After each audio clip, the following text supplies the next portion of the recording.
Hello and welcome to Pluribus Unum's Fireside Chats. Not as good as FDR's, but hey, it's something. The day is drawing ever so near, my friends. And there's not much else I could say about that yet. We still gotta wait like two more weeks. If you haven't voted early yet, I would recommend you guys vote early if you can. I may or may not have voted early by the time that this episode comes out. I'll let you know. With that out of the way, let's get right into the news.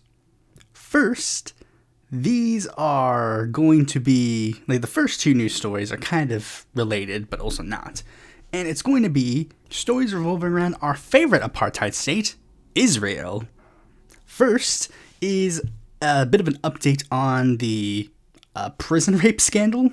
Remember that? Where Israeli soldiers literally raped prisoners. And then the Israeli right wing literally just went, yeah, that's that's allowed. Why is that not? Why are you guys arguing that shouldn't be allowed?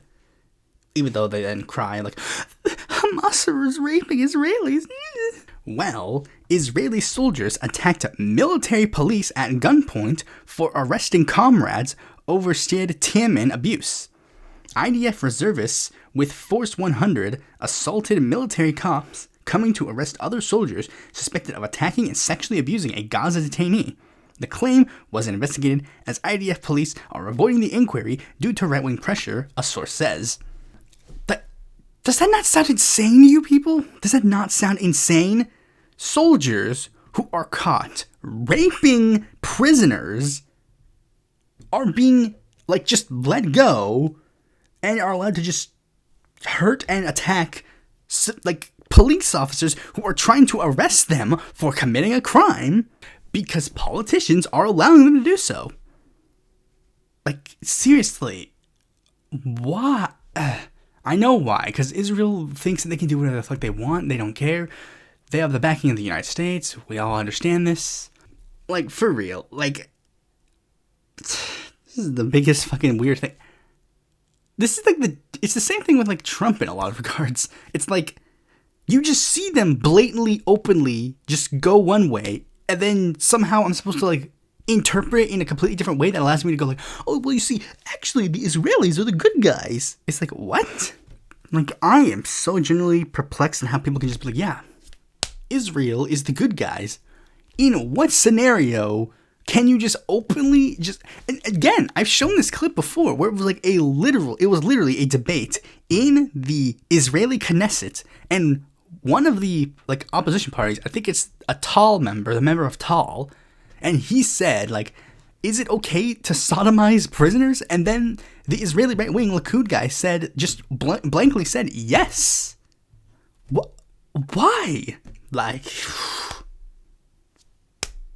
There's not much else I could say. Again, it just seems so fucking blatant. And speaking of things that are so blatant, a big thing happened in the Israeli quote-unquote Hamas war.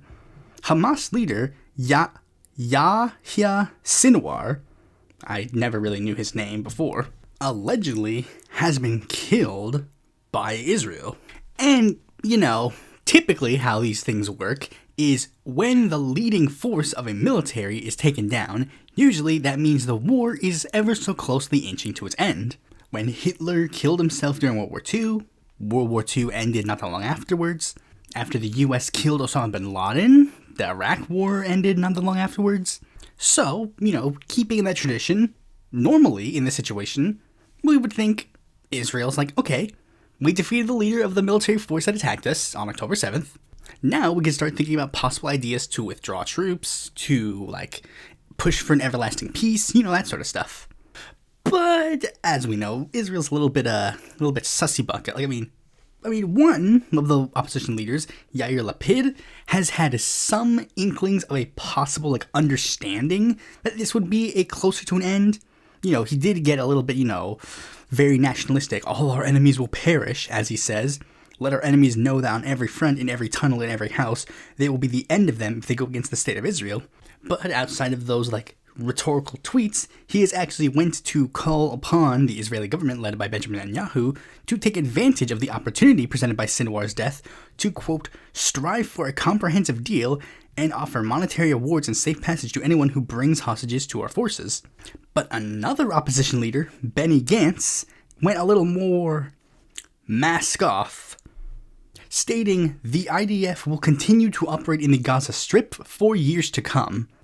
Call it a hunch, but I don't think that he's interested in ending the war anytime soon. Talking about Israel leads us into a good transition to the next topic, because there's a really hilarious update that happened the day after I made my episode on Jill Stein, like where I disavowed Jill Stein and like said like Jill Stein is a terrible candidate and like whatever. The day after I made that video, Jill Stein got a brand new endorsement. This is David Duke. I'm going to shock a number of people, and some of my own supporters maybe. I'm going to do what's good for white people, Europeans. I endorse for President of the United States, Green Party candidate, Dr. Jill Stein. Yeah, David Duke endorsed Jill Stein for President of the United States. Now this comes as a shock for a number of reasons. One, very obvious one, Jill Stein is Jewish, David Duke is a notorious anti-Semite, and well known for Holocaust denial, so the fact that he is endorsing Jill Stein is definitely an interesting notion. And basically the reason why he's doing it is because he basically makes the claim that Trump is controlled by them and that Jill Stein is not controlled by them. Again, very weird considering Jill Stein is Jewish and his whole conspiratorial nonsense is based on him thinking there's an anti-Semitic conspiracy theory. It's a bit weird. It's weird. Like, and, you know, again, I don't know if I mentioned this part previously, but like he endorsed Trump in 2016 and 2020. I don't know if he endorsed him in 2020. I think he might have, but he endorsed him definitely in 2016, which made a huge controversy because like he's endorsed by David Duke, and then Trump said like, of course I don't like David Duke, but Jill Stein did the same thing where she's like she made a tweet response. She's like, a racist troll has endorsed, quote unquote, our campaign to draw attention to himself, and certain smear merchants are happy to platform this troll to attack us. I, of course, reject any quote-unquote endorsement from a white supremacist like David Duke, unlike Kamala Harris, who can't stop bragging about an endorsement from Dick Cheney. To which there are multiple things I can say about that. One, very obvious one, David Duke is worse than Dick Cheney. Gotta be real. Just gotta be real. David Duke is worse than Dick Cheney. Second of all, your claim, your biggest attack to him is he's a racist troll. It's a little bit weird to say about a prominent member of the American Nazi Party and the former head of a Ku Klux Klan, affiliate, one of the most well-known and prolific white supremacist anti-Semitic people in modern day. But also, let us use Jill Stein's own rhetoric. Because, according to Jill Stein, that's irrelevant. All that stuff is completely irrelevant. Let's rewind a little bit. During the 2016 election, Charles Koch, one of the Koch brothers, gave a very tepid explanation saying he believed that Hillary Clinton might be more good for businesses than Donald Trump. And there was a little bit of a controversy, which Hillary Clinton brought it up during a town hall debate. Then Jill Stein responded with, just because Hillary disavows Charles Koch's endorsement, quote unquote, doesn't mean that it isn't concerning or that she didn't earn it. So in that same token, Jill Stein, just because you disavow David Duke's endorsement doesn't mean it isn't concerning or that you didn't earn it. And there's one element that I need to address, because there's one big element that a lot of people, including Jill Stein, as I mentioned before, have been trying to explain, about this endorsement. Oh, you see, the only reason why David Duke is doing this is so that he can bring attention to his own, ideas, his own image. Because David Duke has done this before. He technically expressed support for Ilhan Omar when she got into trouble because she said that the Israeli PAC, AIPAC, had a lot of financial gain and a lot of control over Congress. And he basically jumped on it and was like, yeah, Ilhan Omar, she's based. And there are a lot of people that really, really just can't grasp in their head the idea that David Duke opposes Israel for some reason. Like, this is the weird thing.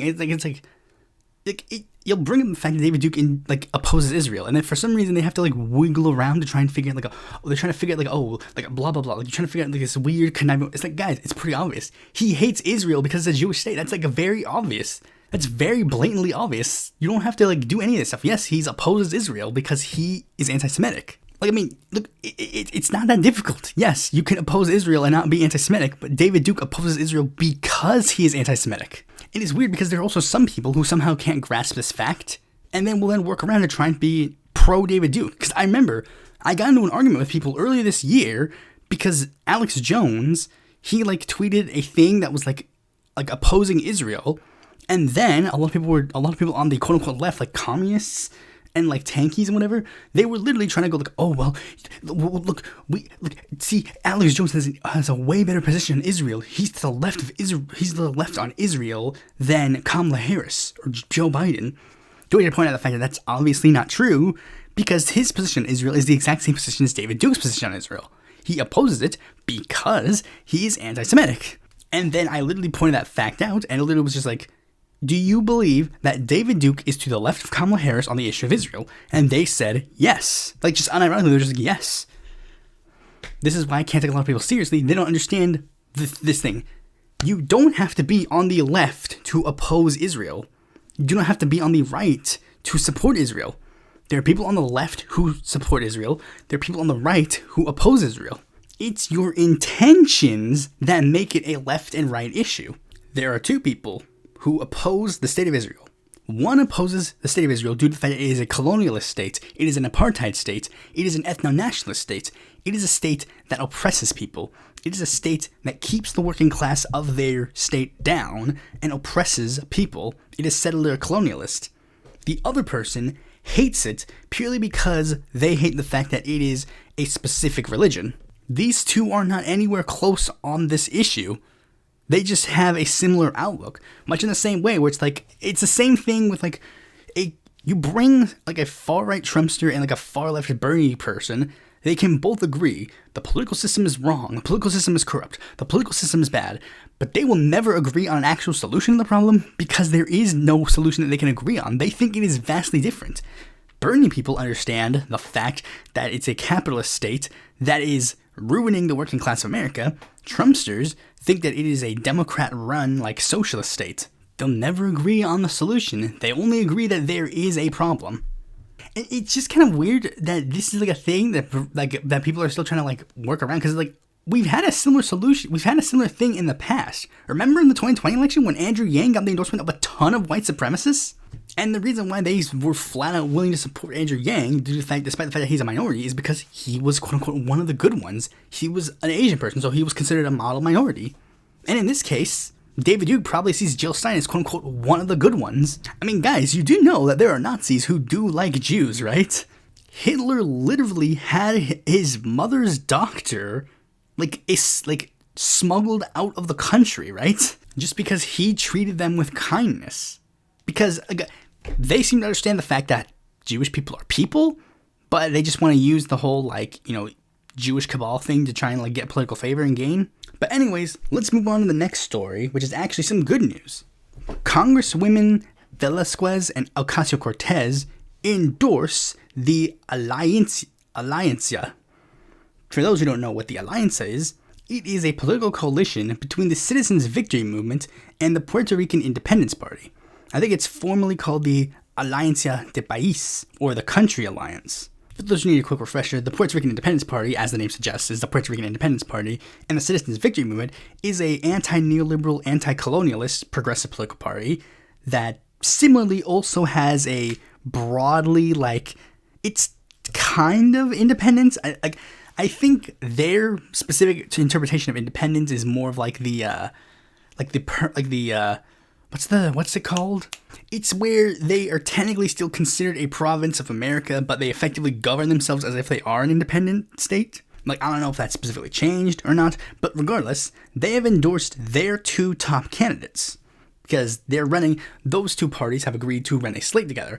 Technically, they're all still running in all the parties because, like technically you have to run as a party in order to maintain a ballot line in the state, or in Puerto Rico. So what they ended up doing is they ended up running some paper candidates, but they've officially endorsed the idea, like the Alliance and AOC and Velasquez have officially endorsed the candidacies of Juan Dalmau for governor and Ana Irma Rivera Lacen for Senate. Well, not for Senate, they're the Puerto Rican resident commissioner, essentially their House member, alongside a guy by the name of Manuel Natal for the city of San Juan. Now, this is why this alliance sort of came up. Let's go a little bit briefly in the political history of Puerto Rico. So, in the 2016 gubernatorial election, the results were as follows. The New Progressive Party got 41%, the Popular Democratic Party got 38%, an independent candidate named Alexandra Lugara got 11.11%, there's another independent that got 5.72%, the Puerto Rican Independence Party got 2.13%, and then there was another candidate named Rafael who got, from the Working People's Party, that got 0.34%.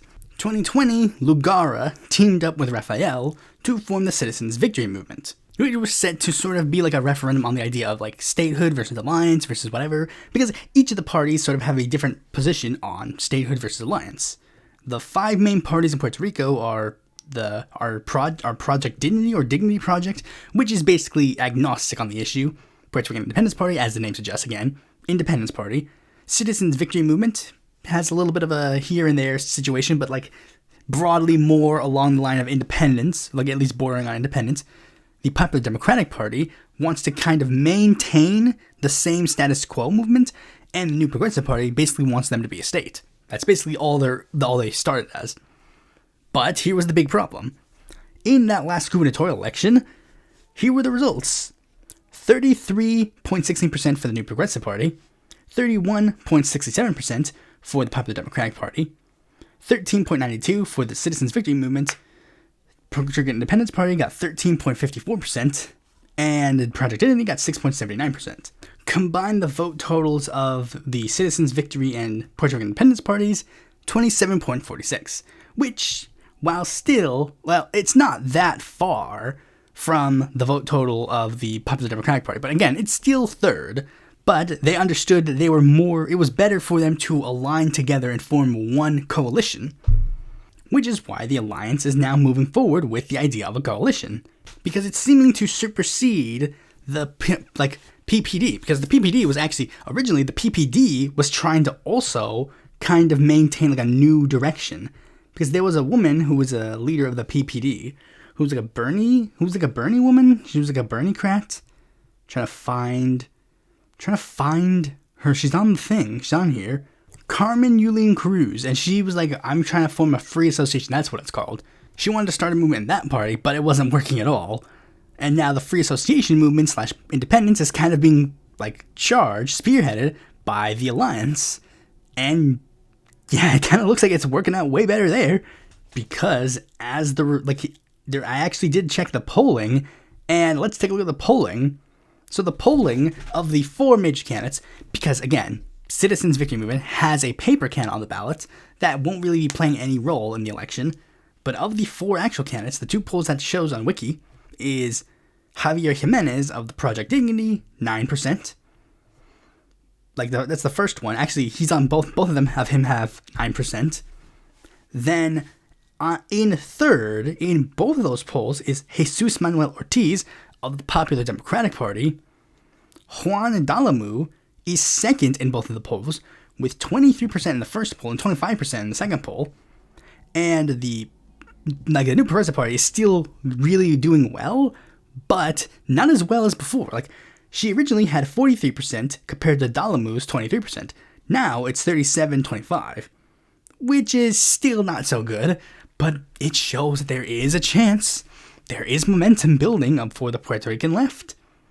You know, that's interesting. That's a bit interesting. All right, next news story is coming from Elon Musk. Let's just get into some bad news. Elon Musk is running election interference for Donald Trump. That's no ifs, ands, or buts on that. Right here, for France 24, sleeper agent bots on X. Damn it, I said X. No, Twitter. It's Twitter. Fuel U.S. election misinformation, study says. Hundreds of apparent pro-Russian bot accounts on Twitter are pushing U.S. election misinformation and amplifying false narratives about Democratic contender Kamala Harris. A research group said Thursday, calling them sleeper agents for having evaded detection for years. The findings by the Washington-based American Sunlight Project demonstrate how bot-like activity plagues Twitter, previously called Twitter. You know, I replaced X with Twitter, despite pledges by billionaire owner Elon Musk to crack down on digital manipulation. ASP analyzed nearly 1,200 accounts of long-standing network that generated more than 100 million posts as of July, including pro-Kremlin propaganda, content favoring Republican nominee Donald Trump, and misinformation about Harris's campaign. The accounts, some of which have escaped detection and moderation for the site as long as 15 years, retweeted such content within seconds of its posting, indicating bot activity, and a group said in a report shared with AFP head on the public release. We were not surprised to find other pro-Russian bot network, but we were shocked to learn that some of the accounts in the sleeper agent network have been active for more than a decade. So that's, first of all, very obvious bot. Like the fact that Elon Musk is, again, like randomly the bots that support his political gain, they get to stay on the site. But anybody who is not supporting of his campaign, now all of a sudden he's like no, don't like them. But even more shocking is the fact that on Open Secret's website themselves, they point out the fact that pro-Trump dark money network tied to Elon Musk behind fake pro-Harris campaign scheme. Alright, so listen to this. Elon Musk created a website called Progress 2028, which is seemingly supposed to be a obviously, as the name suggests, it's supposed to be a counter to Project 2025, and trying to make the claim that Kamala Harris is trying to do some very weird things, according to people. It's literally just like, and it was just discovered randomly. Like, yeah, it is very obviously Elon Musk's like pack that spent money to make this. It wasn't hard to find. He has to go through the legal proceedings to do all this stuff. It's on Open Secrets. Open Secrets does this. They are the group that literally just is a watchdog for all this stuff. Of course they fucking saw this. It is fucking stupid. Like, literally, it has paper right here.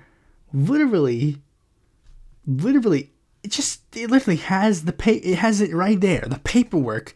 This is just stupid. It's like, Elon Musk is like just true, like, you know what? Let's look at the manifesto. Like, let's just look at it, because this is like, he's just trying to post like this. It's this website. It's like Progress 2028. Like, look, it's literally just like the random bullshit. Like, literally, it's like the Biden-Harris administration made incredible strides towards the kind of progressive future we want to see. Still, when Kamala Harris takes office, we will have never before seen opportunity to enact sweeping reforms that will ensure the equity across every corner of America is finally a reality, and that we turn the page towards the brightest, most prosperous America in the world. Some specific policies include empowering undocumented immigrants, building our future. We want to build an America where everyone, regardless of where they were born, has the opportunity to thrive. Housing subsidies will ensure that every family has a safe, affordable place to call home, while accessible tax services empower undocumented immigrant communities to contribute and benefit. This is just so fucking... What, huh? Driver's licenses will no longer be a barrier to success, offering free... Is he stupid? Is he seriously trying to make the claim that Kamala Harris is trying to get rid of driver's licenses? Are you kidding me? Are you fucking stupid? How is he... Healthcare for all, expanding Medicaid to undocumented immigrants. Like, wow, of course, it's like good thing versus other good thing. Okay, let's look at this one, LGBTQI youth, because this is the one that's clearly supposed to be like the big boogeyman. Kamala Harris has dedicated to creating safe, inclusive space for LGBTQIA youth in schools and ensuring that every young person has access to the care they need without fear of discrimination or parental intervention. Harris believes that minors have the right to access gender-affirming care, and schools must be a place where every student can explore their identity safely and freely. Her vision is to advance LGBTQI agenda in schools, fostering education and inclusivity and diversity, when empowering young people to live authentically. Kamala will support policies that protect minors' access to gender-affirming care and ensure that school provides comprehensive LGBTQIA education by removing barriers to care and creating an inclusive environment in schools. Harris is fighting for a future where every young person can thrive regardless of their gender identity or expression. Her leadership will ensure that LGBTQIA youth have the resources and support they need to live healthy fun. Like, first of all, obviously, if you just read it as it is, like, really just, like, some of that's just, like, what is the problem? It's like, yeah, Kamala Harris wants people to thrive and be nice. What? But then, like, of course, it's, like, just the wording clearly just makes it seem weird. Of course, conservatives are not going to know this because conservatives are fucking brain dead and stupid and don't understand anything. Remember, these are the same people who legitimately thought that Stephen Colbert was a right-wing, like, guy, and that he turned liberal and turned woke after he went on the NBC show, when it was like, no, he was just making fun of you the entire time. The same people who are confused when Star Wars starts getting socialistic in its perspectives, the same people who get very confused when Marvel, the bastion of progressive ideals, starts pushing for progressive messaging.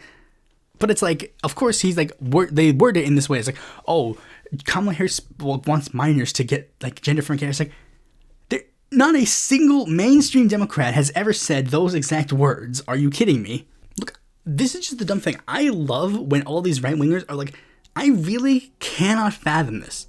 People look at Kamala Harris and Joe Biden are literally just like, these guys are extremely fringe radical. It's like, what planet? Like, this is why I can't take conservatives at any point remotely seriously. You live on a fucking other planet. There is no world where Kamala Harris, Tim Walz, and Joe Biden are radical. These are literally the most bland, boring, milquetoast candidates I have ever seen in my entire life. When you look at these guys and like, these are fringe radicals, it's like, the only explanation is that you're radical. Like, again, I genuinely cannot fathom just how you literally just, like, how are they radical? What planet are they radical? And then in the same vein, you will, like, there's no point in me expanding on this any further. There's no point, because, like, it doesn't matter. None of my audience is conservative, or maybe there are, considering there are a lot of people who keep voting for, like, the far-right fascists in my, like, presidential election polls for some reason. There's, like, a decent number of you that voted for Strom Thurmond for some reason. I don't get it. But let's just move on to the main topic of this video. The final foreign election video that I'm going to be doing this year. Well, we'll close off the election series of this year by doing the big one. But not this one. Of course, when I talk about elections, I'm talking about, of course, the U.S. presidential election, the episode will come out on, like, the 4th of November. But, regardless, let's just get into it. Uruguay's presidential election for this year. Uruguay will be holding a presidential election on October 27th. So, let's talk a little bit about it, and a little bit of the prelude, a little bit of the importance, and let's just get into Uruguay's presidential election. And much like a lot of Latin American countries, let's start all the way back to 1918. We're not going to go too in-depth on 1918. We just need to understand how that's when the current country of Uruguay kind of, like, really formed. New constitution, like, everything is all good. Free and fair elections. There was just one problem. Uruguay kept electing conservatives. Really, really cringe. Like, I don't know why. Like, it's the same thing with, like, Paraguay, where it's like they keep electing conservatives. Like, they just keep making the choice, which is, like, I guess good on them if you're, like, doing democracy. But it's like, can you guys make, like, a good choice, please? But anyways, doesn't matter. Like, they kept electing conservatives all the way into the 1960s, 1970s. But leftists were getting a bit of power in the country. Not necessarily electorally, but in activist movements. Mostly through trade unions and the Marxist guerrilla group, Tupamaros. But it looked like that they were actually going to attempt to do something more than just be unions and the Marxist guerrilla group. Because they were actually working together to possibly form a broad front with the electoral left in order to translate the movement into something more. Meanwhile, some more, like the non-electoral movements of the Uruguayan left managed to get into harsher clashes with the Uruguayan military, and the government would in turn go harsher towards them, and, vice versa. But there was a little bit of an issue. You see, the Uruguayan military actually was concerned about some of the issues with the military. They started looking into possibly doing a military investigation to look into human rights abuses that they were doing. But that's when problems occurred because the military refused to participate in the investigation. But the General Assembly kept pushing harder for the investigation, which, you know, even though the situation is probably bad, I'm sure clear heads were moved. Huh? Who said that? Did someone leave a bird in here or something? Or is that a... Oh, shoot! It's a condor! Actually, it is the red-tailed hawk screech. Yeah, I know. Before anybody comments, yes, I know it is not a condor. But I need a transition to talk about Operation Condor, and I didn't have a good... And condors apparently don't screech well. They don't screech well. But anyways, June 27th, 1973, President Juan Maria Bordaberry announced that he would be dissolving the General Assembly of the country because of, quote, the criminal act of conspiracy against the country, in tune with the complacency of politicians with no national sentiment, is inserted into the institutions, so as to present formally disguised as a legal activity, claiming that this action needed to be done to combat tupamaros. While the legal left tried to combat this, the guns would soon be turned on them, and we saw the typical things that we shouldn't be surprised to see. Major leftist politicians were arrested, left-wing groups were banned, human rights were not recognized, etc. The military dictatorship would end in 1985, but the parties associated with the military dictatorship would continue to rule until the election of Tabaré Vázquez in 2004. Tabaré Vázquez was the first leftist to be elected president of Uruguay, beating a 174-year conservative streak. Fun fact, Tabaré is actually the reason why the term pink tide exists. After his election, a New York Times reporter penned an article comparing his success to the recent electoral successes of Kirchner, Lula, and Chavez, but noted that he seemed very different from those three, but also those four seemed different from traditional left-wing leaders, by stating that his win was, quote, not so much a red tide as a pink one. And Tabaré was definitely not like Chavez too much. I'd put him a lot more in the same vein as Lula and Kirchner. You know, the reformist wing of the pink tide, center-left, like social democratic socialist type, reformist socialism. Yeah. We get it. Typical stuff that you'll hear from leaders of his type, you know, creating social programs, raising wages, punishing the military dictatorship. You know, he just seemed like, you know, he's a standard, like, left-wing politician. I haven't, like, formally ranked him yet. I'm doing a ranking of the pink tide leaders, and I haven't gotten to him yet. I have an idea where he might end up. Like, spoilers for the list, I think he's gonna end up somewhere near the middle, like above the middle, but like not too far above the middle. I actually made a pink tide ranking video previously, like as a podcast, but you know, generally just kind of like he's a fine one, and he seemed to be, and people liked him. Vázquez left office with a whopping 80% approval rating. I mean, he was so well liked that literally they polled people who were members of conservative parties, and 6 out of 10 of them literally just said, yeah, we like him. But in Uruguay, they actually do something interesting. They ban immediate re-election. Like, in their country, you are allowed to run for re-election, but you can't run for immediate re-election. Chile does a similar thing. They also have term limits in Chile. I don't remember if Uruguay has term limits. I think they do. But generally, they're just like, yeah, immediate re-election is forbidden. So in order for him to continue his activism and his movement, a new person would have to be elected. And thankfully, they did elect a new person to represent his political party. That man, of course, being Jose Pepe Mujica. We stand Pepe in this house. Pepe Mujica is quite honestly one of the best world leaders I can think of in the most genuine sense of the word. In most senses of the word. Spoiler, he'll probably rank high in my pink tide rankings. Let's be real. How he will rank amongst other people, we'll have to wait and see, but I know for a fact that he will be up there. He is a former guerrilla fighter who had been Vázquez's Minister of Livestock, Agriculture, and Fisheries.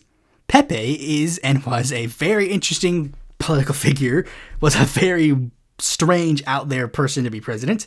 He's literally so, one of the big things I liked about him is especially the fact that he is so removed from the strongman dictator type accusations. you know, a lot of people like to do the thing where it's like, oh, they like to claim left-wing leaders like authoritarian regime leaders. Like, even, like, literally, Lula was accused of being an authoritarian, Chavez was accused of being authoritarian, Morales was accused of being authoritarian, AMLO was accused of being authoritarian. Like, a lot of them like to be, it's like claimed, like, oh, they're authoritarian types. And some of them hold more credence than others, not necessarily of those ones, but, like, you know, some of them have, like, the appearance. Like, for example, like, look, dude, let's be real. When people see Hugo Chavez in a parade with his military garb on, that does look a little bit sussy baka. But Pepe Mujica was so far removed from those accusations because he's literally just, like, the old, frumpy man. Like, he's, like, literally just the old, frumpy, like, man, literally. There is in no sense of the words, does that man look like a threat in any capacity. The dude literally would go into meetings wearing flip-flops. No, the man is no threat, let's be real. While Pepe Mujica continued the economic policies of Vasquez, he would differentiate himself from his predecessor with social policies. Because Tabaré Vasquez, while not like explicitly reactionary, he did have like some like conservative elements in his policies and platform, but more like in the sense of like, you know, like I mean, I don't want to throw anybody under the bus, but like there's a certain socialist I know who is also very religious. And I would hedge my bets and say that if I were to tell him, like, hey, have you done this? Or have you done this? Or have you done this? He'd probably go, no, I have not done that. More like in that sense. Like, you know, like, I personally won't partake in this sinful behavior. And I guess I could acknowledge just in my personal perspective. Is like, I mean, me, like, I don't do certain things. Like, I don't partake in, you know, I don't partake in any of that kind of stuff, and I don't even participate in drinking. I'm technically a teetotaler. Pepe kind of differentiated himself in that capacity because he was a bit of a socially progressive person. I guess I should also mention this, because like one thing that differentiated the two was like, I think Tabaré Vasquez is Christian, like he's Catholic. You know, I think he's a Catholic. I know he's a religious, and you know, he has that like person, like, you know, as a religious person, I can't do this, and this, so I'm not going to do this, or this, or I'm not going to act this, and this. But Pepe Mujica's an atheist, so it's like, you know, he's a bit different in that regard. So he very much has a lot more of a socially progressive platform. He legalized same-sex marriage, he legalized abortion, and one of the things that got him the most attention in the West was that he legalized marijuana. To the point where he literally had an interview where some guy literally went down to Uruguay and just said, hey, yo, it's me, you're Pepe Mujica, you're the president of Uruguay.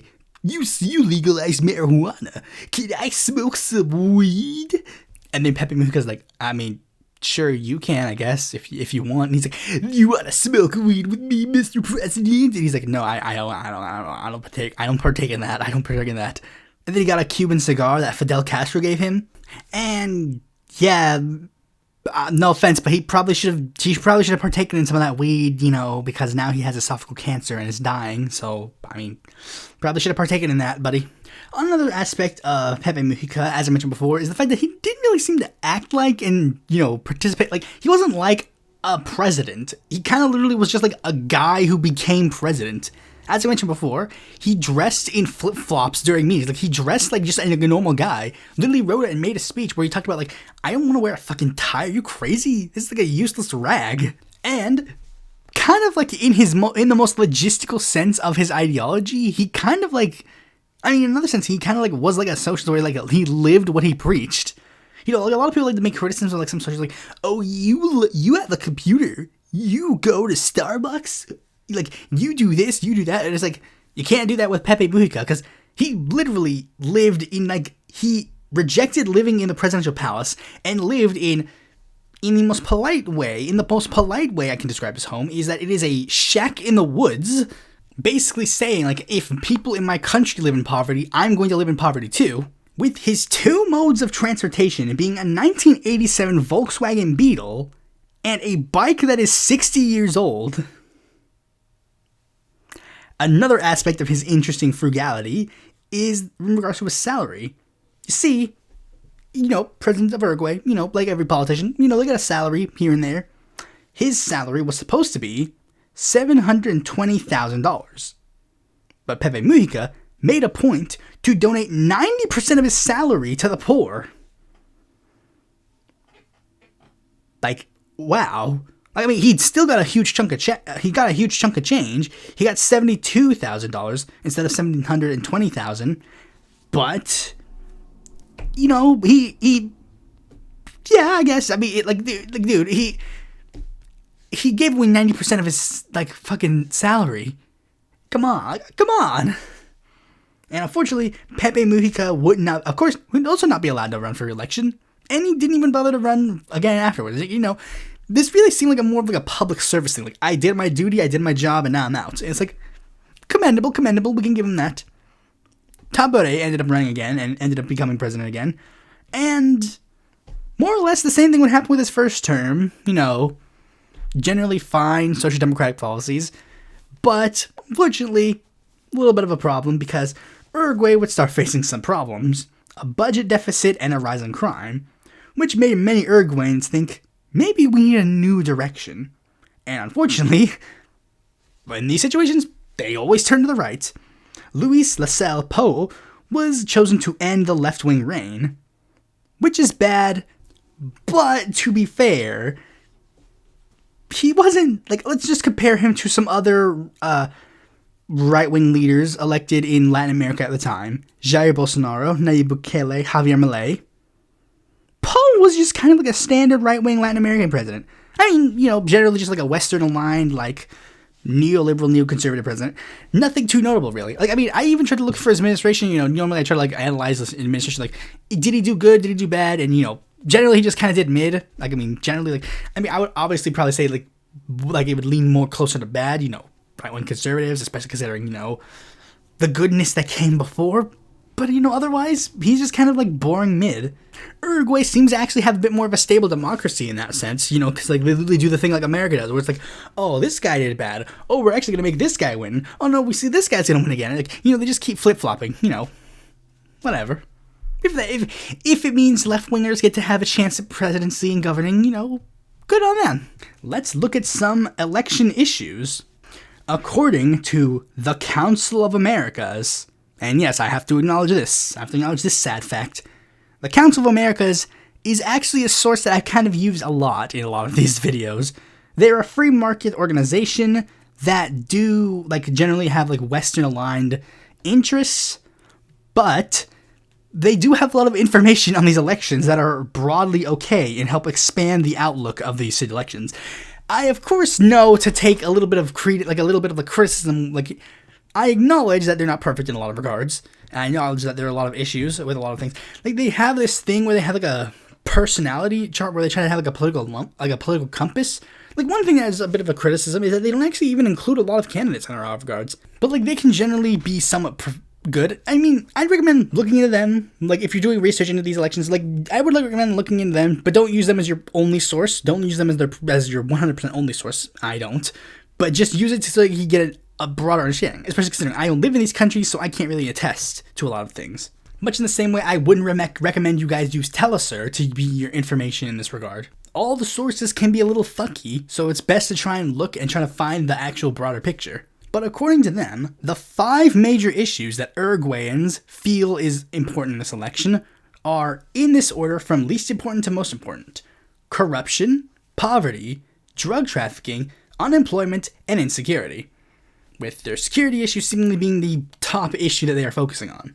And another thing that is actually interesting is that 2 of these major issues are actually going to be addressed regardless of the president. Now, what do I mean by that? Well, Uruguay actually has 2 referendums that are on the ballot in this election as well. And 2 of these are going to deal with issues. One of these is going to deal with an issue that I have mentioned prior, and one of these is actually going to introduce a new issue that is going to be basically a 6th issue. And I'll give a brief explanation about these 2 the lead up to these referendums so that we understand this. Okay, so first we're going to have to explain a little bit about the Uruguayan Constitution. The Uruguayan Constitution, Chapter 1, Section 2, Article 11, states, quote, "The home is a sacred and inviolable place. At night, no one may enter it without the consent of its head, and during the day, only by express order of a competent judge, in writing and in cases determined by law." Very simply, cops can't break into your house in the middle of the night. and they can only come with a warrant during the daytime. That's been a staple in the Uruguayan constitution, and a lot of people like that law. But, as I mentioned before, crime and insecurity is a top issue during this election. So many in Uruguay are a little bit concerned and a little bit like mad. They're a little bit like shaky. So many of them have made the idea, have been thinking, one way we could tackle this crime issue is by allowing nighttime raids by the police. So effectively, there's been a referendum that has been put in place to try and repeal this part of the Constitution and allow the police to raid people's homes during the night. There was a referendum on this in 2019, but that referendum failed, but it has since been reintroduced and is now getting a lot more momentum than before. The second referendum is introduced by the country's sole union, the PITCNT, which is seeking to reform the pension system of the country, seeking to do three things. It wants to lower the age of the pension from 65 to 60, abolish private pension companies, and make sure that the pensions in the nation are equal to that of the minimum wage. And unlike the previous one, this one's a bit more divisive, because it seems like broadly it is literally a three-way tie.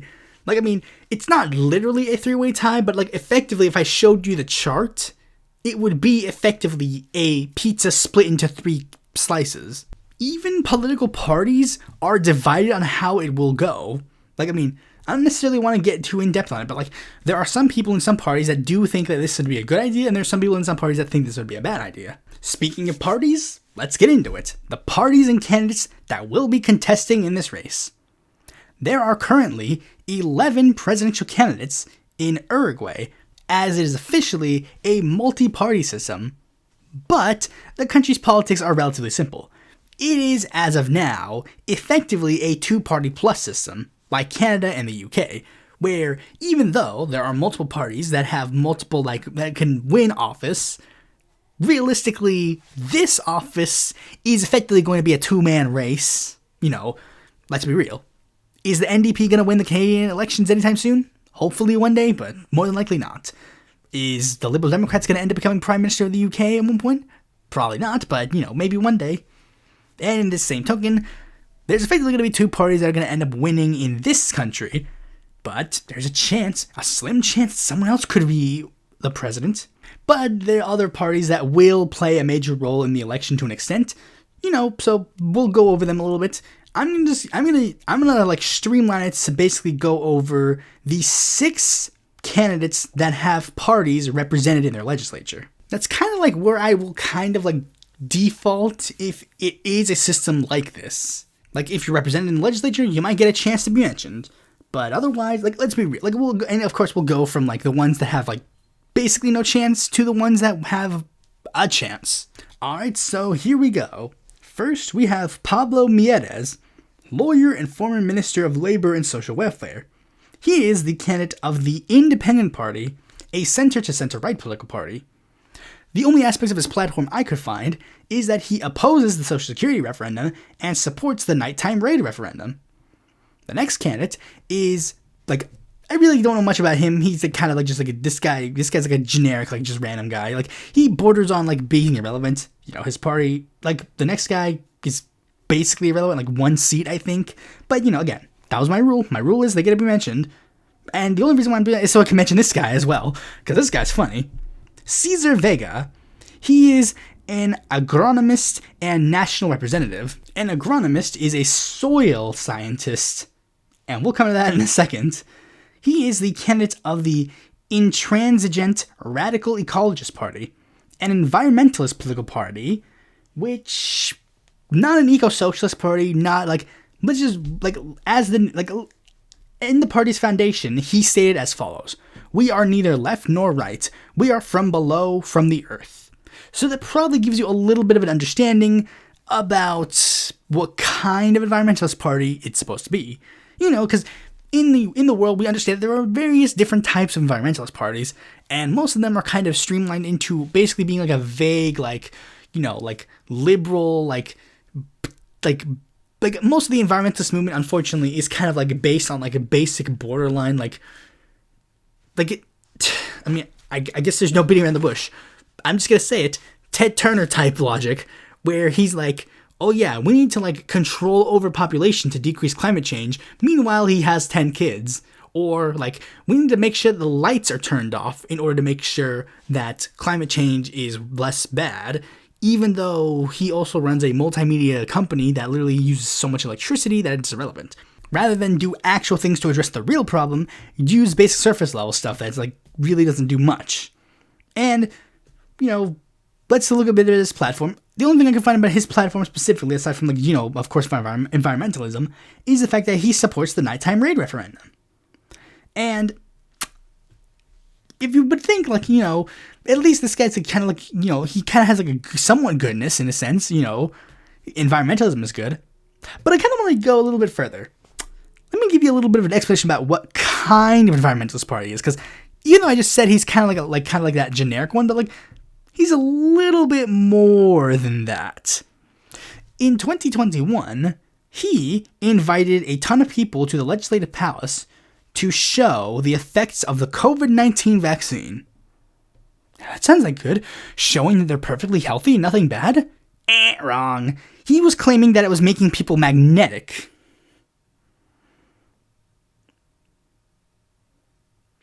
And what's worse, 2023, he introduced a bill to stop chemtrails. The chemtrails theory is so stupid. It's like, what is the chemtrails? What is it? Like, they don't acknowledge pollution. They don't acknowledge pollution in carbon, like, monoxide and carbon, like in the air, but they'll acknowledge fucking chemtrails. Are you fucking serious? Like, this is the dumbest thing ever. I always hate that fact. But it's always this. It's always like that. It's like, humans don't make climate change. Meanwhile, they think that certain types of people control the weather. All right, so next candidate is Guido Manini Rios, former commander-in-chief of the Uruguayan army and incumbent senator. He is the candidate of Cabildo Abrieto, translated meaning something along the lines of town meeting, a far-right political party, militaristic, and some call it third positionist. Basically, while it is hard right on social issues, it has a somewhat economically interventionist policy. You know, that sounds a bit similar. You know, there was a certain other, like, right-wing regime that controlled a lot of the aspects of the economy. I wonder which one it was. And what is very interesting about this fact, here's a little factoid about Rios. Apparently, he broke the law in the party's formation, as he apparently held meetings to form this political party, while still serving as commander-in-chief of the Uruguayan military. And, according to the Uruguayan Constitution, Chapter 2, Article 77, Section 4, it states, judicial magistrates, member of the Administrative Litigation Court, and the Court of Auditors, Directors, Autonomous Bodies, Decentralized Services, active military personnel of any rank, and police officers of any category must refrain under penalty of dismissal and disqualification from holding any public office for 2 to 10 years, from forming part of political committees or clubs, signing party manifestos, authorizing use of their name, and in general carrying out any other public or private act of political nature, except voting, the attendance of directors of autonomous bodies and decentralized services to party bodies whose specific mission in the study of problems of government, legislation, and administration shall not be considered to be included in these prohibitions. Quite generally, it's like, yeah, he broke the law, but of course he's far right, so of course he thinks he's the law, he's above the law. Of course, many of the reasons why a lot of these like places have these laws in place is, of course, because of the fact that they had military dictatorships, but this guy probably admires the military dictatorships, so it doesn't matter. Similarly to other people, he opposes the Social Security referendum and supports the nighttime raid referendum. Shock of all shocks, he supports giving the police like an authority that they don't have. I wonder if he's far right at any point. Alright, so the next person is basically the borderline between almost getting into the top category. Let's get into this. His name is Andres Ojeda, Uruguayan lawyer and television personality, who is currently running with the Colorado Party, a liberal political party. The platform that he is running on is animal rights, mental health, economic deregulation, opposing the Social Security referendum, and supporting the nighttime raid referendum, to the point where he has even argued that people should be more vocal in supporting it, because there was a controversy where they asked, like there was going to be a little bit of a debate about it, so the head of the union got to go on TV to promote it. So then he argued, hey, if you brought them on the TV to promote it, you should bring me or someone else on this TV to promote the nighttime raid referendum. Also, an interesting factoid is that he got the endorsement from a former Cabildo Abrieto member named Elsa Capriela. The next candidate is one of the main two candidates, the ones that is considered the two mainstream candidates, Alvaro Delgado, the former secretary of the presidency, former senator, former representative. He represents the National Party, the mainstream center-right conservative party. His platform is wanting to fire 15,000 public employees, wanting to hire 60,000 private employees, wants to create a joint task force for crime and drug trafficking, modeling Italy's anti-mafia model, expanding free trade, especially in China, and of course, opposing the Social Security referendum and supporting the nighttime raid referendum. And last but certainly not least, we have Yamandu Orsi, the 22nd and 24th Intendant, Chief Executive, of the Canelones Department. He is the candidate of the Broad Front, a left-wing political coalition of various tendencies ranging from center-left to far-left, which kind of explains the difference in the ideology between Tarebe and Pepe when they were in their presidencies. Tarebe is a member of the more reformist Socialist Party, which is a part of the coalition. Meanwhile, Pepe Mujica was a member of the more hardline Movement of Popular Participation, of which Orsi is also a member of. I would go in depth about them, but there's really no point. It doesn't even matter, because literally when you go to any place that checks who is a member of the things, it lists the Broad Front as one political party. So for all intents and purposes, the Broad Front is effectively a political party, even though technically it isn't. Now there's one thing that you might be saying, a coalition versus parties? That doesn't seem fair. Well, I should use this time to mention a little factoid that I didn't mention prior. Delgado, Ojeda, Rios, and Miries are all in a coalition called the Multicolor Coalition, which was formed on October 27th of 2019, the day the results of the elections of the first round were announced. They basically announced that, due to the fact that it was going to be, I guess I should mention this, I didn't mention this prior, they have a two-round election. They have every candidate goes together in one round, then top two vote getters move on to the next round. And when the results came in and it showed that it was a Broad Front candidate versus the National Front candidate, a ton of the other smaller candidates, like those parties, the far-right party, Independent Party, the Colorado Party, they all announced that they would be backing the National Party and would kind of be we'll effectively serve as parts of the administration when they end up winning. And they ended up winning, and that's why I guess they kind of seem a bit more centrist than other right-wing parties around the world, because they actually had liberals and, moderates kind of joining in the coalition. And I hedge my bets and say that that's kind of the same thing that's going on, because there's one interesting thing that happened, where there was I think it was the Social Security referendum, where all of the parties, where the parties of those four coalition members, Delgado, Ojeda, Rios, and Mieres, they all announced a massive push to try and make sure that the Social Security referendum wouldn't pass. Which is interesting. Again, right-wing figures pushing against the Social Security referendum, whatever. But here's one thing that's interesting. Orsi also opposes the Social Security referendum, and there are a lot of members of the Broad Front that also do generally oppose it. I guess it's because, they just kind of like the idea of Social Security system as it is, but, he refused to join with them because they formed a letter that basically we oppose this Social Security referendum, and they invited Orsi join in with us, but he was like, no, I'm not going to be caught dead joining up with you guys.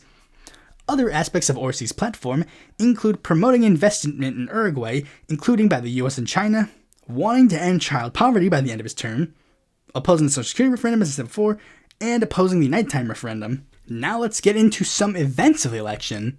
One thing that is very interesting is that on the Spanish Wikipedia page for the internal elections, the primary elections for this, Pepe Mujica has his own section.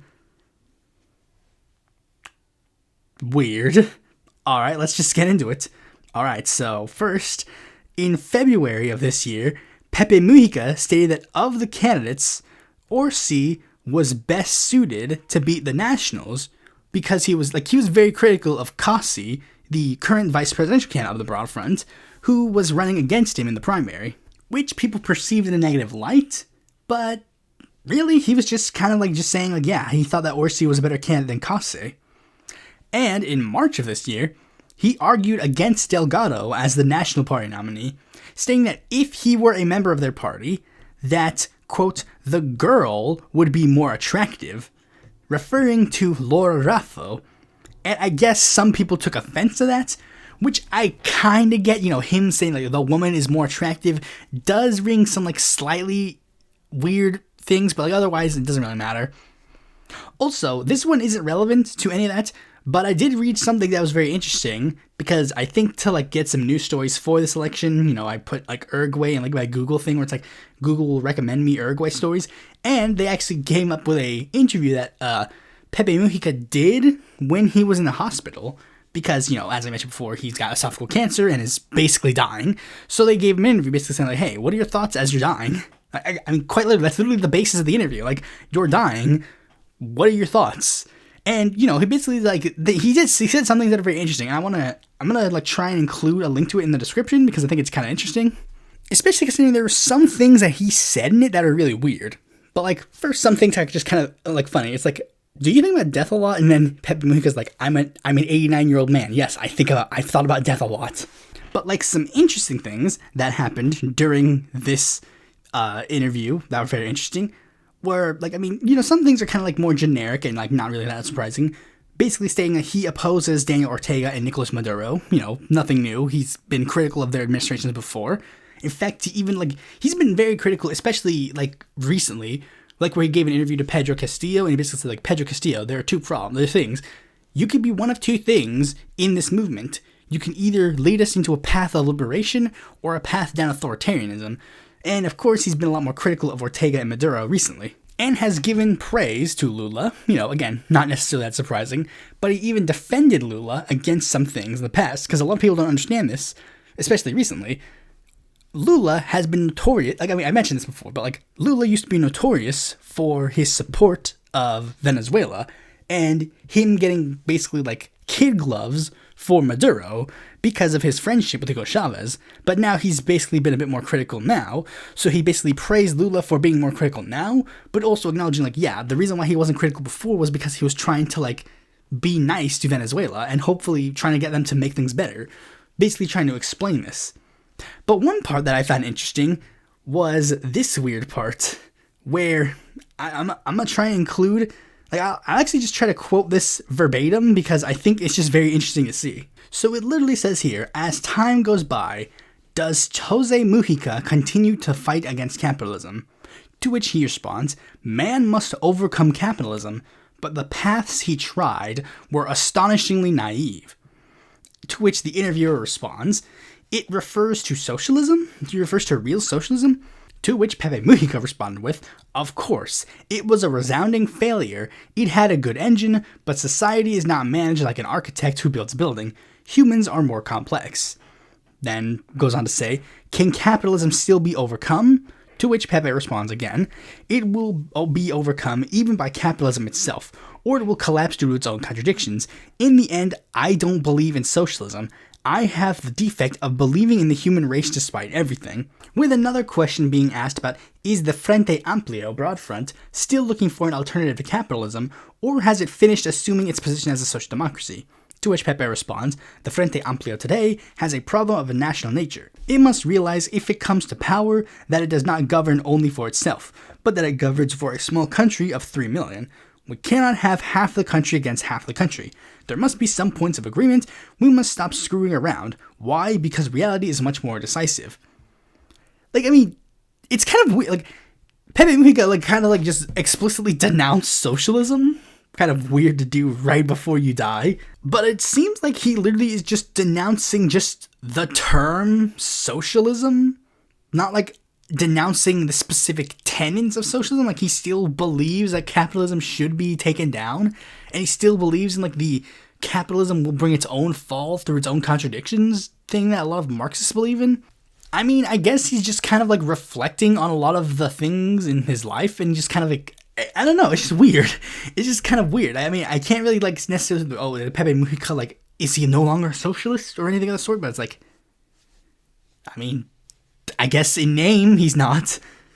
But the next thing that is a very big thing is this controversy, which is very weird and really doesn't have that much of a role to play in the actual election.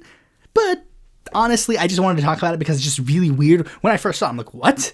And then after I did more research, I'm like, oh, what? This is really weird.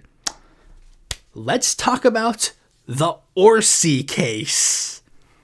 On March 13th of 2024, a trans sex worker named Paula Diaz accused Orsi of physically abusing her after he hired her.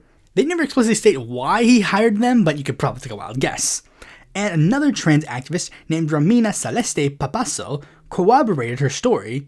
Now, the interesting thing that you might not know, for those who don't know, is Romina is a prominent person as a leading figure in another criminal trial, where she accused Uruguayan senator named Gustavo Penades of paying her to have sex with him when she was only 13, which has led to multiple other minors to come out and accuse him of similar things. So the Uruguayan justice system didn't have an immediate reason to dismiss the case, and they began looking into the Orsi case. Now, there were some elements of this case that were a little bit more suspect. I neglected to mention one thing about Romina when talking about this case. She's not only just like a trans activist, she is also a member of the National Party who has made many statements opposing leftists. An example being calling Lula a criminal and spitting on the ground where he stood. So there was some worry that this specific case might have had some nefarious political purposes, so they began questioning her and Paula about their intentions. Then, on May 3rd of this year, a journalist named Diego Martini was interviewing Romina, where she just straight up said to him, and I quote, "I want to tell you that the complaint against Orsi is false. This person is a consumer of crack paste," in referring to Paula Diaz. And when that just submitted, she just kind of just admitted that this case is just completely false. They're just like, oh, and they just dismissed the case. Like, they're just like, done. And what's worse is that it went even further.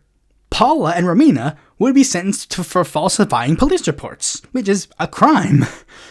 And here's the sad part. Here's the real kicker. Due to this fact, the Paredes case, that actually does have some legitimate concerns, is now being looked at with scrutiny, and it's now made people start to rethink that case as well. So there's unfortunately a little bit of an issue because of that. May 16th of this year, we had the Frente Amplio raise a concern over Alvaro Delgado putting on a 5-minute ad despite the election advertisement ban. But the case was dismissed because it was able to sneak by not explicitly being an advertisement for his campaign, but rather an invitation to learn about his campaign. Like, he didn't say, vote for me. It's basically like one of those ads that's like, go to my website, figure out my platform. One of those ones. And on May 23rd of this year, a conversation between president of the National Party and disgraced party member Gustavo Penades, the one who was accused of sexually assaulting multiple minors, where he stated, where they were talking about, they were shitting on some of the judges who were prosecuting him for the crime, even indicating that they were in direct contact with at least one of the judges on his case, which would end up leading to him to resign because he didn't want to compromise anyone in his party and/or the justice system. Now, what's at stake for the race? How's the race looking out? According to polling, it seems pretty simple. Orsi seems to be overall projected to be the winner of the first and second round. no issues seem to be. Like, for the most part, I don't think I've seen any poll that, like, I mean, I might have seen like 1 or 2 polls that have the National Party winning, but overall, the polls seem to be more in favor of Orsi, because it just seems like it's his turn. Like, you know, they went with one way, now they're going this way. And I guess it seems like, because Orsi does seem to be a bit more of a moderate in the sense of his party. Like, he's not necessarily like a socialist, like a hardcore socialist like Pepe Mujica ran under, but now he's a bit more of a social democrat, so it's like, I guess it kind of makes sense. He doesn't seem to be as radical as like previous people, so like, you know, he seems like he could easily win. And for the referendums, the race seems to be making it so that the referendum for the nighttime raids is very much poised to win. Like, it just seems like it is inevitably going to be that that's going to win. But the pension referendum is where things get more interesting. As I mentioned before, polls have kind of had a lot of things to say about it. Sometimes it's a mix between, like, it's literally like a 3-way tie between losing, winning, I don't know. But the most recent polls that I've seen indicate a very slim loss for it. Like, a very slim loss. But due to the fact that it is a very slim loss, and that there are other polls that have it with a very slim win, make people realize that Uruguay might be facing a Brexit situation.